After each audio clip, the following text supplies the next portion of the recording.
அவளை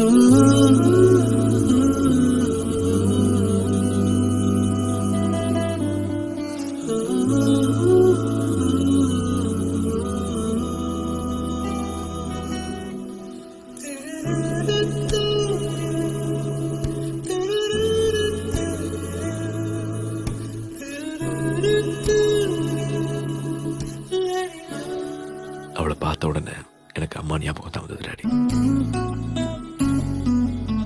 ஒன்றும் வேண்டாம், ஒரு 3 கேள்விக்கு மட்டும் பதில் சொல்லு. உனக்கு கல்யாணம் ஆயிடுச்சா? എന്റെ മാമൻ പോലീസിലായിരുന്നു. വയനാട്ടിൽ മാറ്റം കിട്ടിപ്പോയപ്പോഴാണ് ഞാൻ ജനിച്ചത്. അമ്മയും അച്ഛനും ഒരുപാട് പേരുകളൊക്കെ നോക്കി, ഒന്നും പിടിച്ചു. അപ്പോഴാണ് മാമ അവധിക്ക് വന്ന് ഈ പേര് പറയുന്നത്. ഇവിടെ ഒന്നും കേൾക്കാത്ത പേരായതുകൊണ്ട് ഇഷ്ടപ്പെട്ട് എനിക്കിട്ട്. എവിടെയൊന്നും കേട്ടിട്ടില്ലാത്ത പ്യാരായത് കൊണ്ട് അവരത് എനിക്കിട്ട്. അങ്ങനെയാണ് ആ പ്യാര് അവർക്ക് കിട്ടിയത്.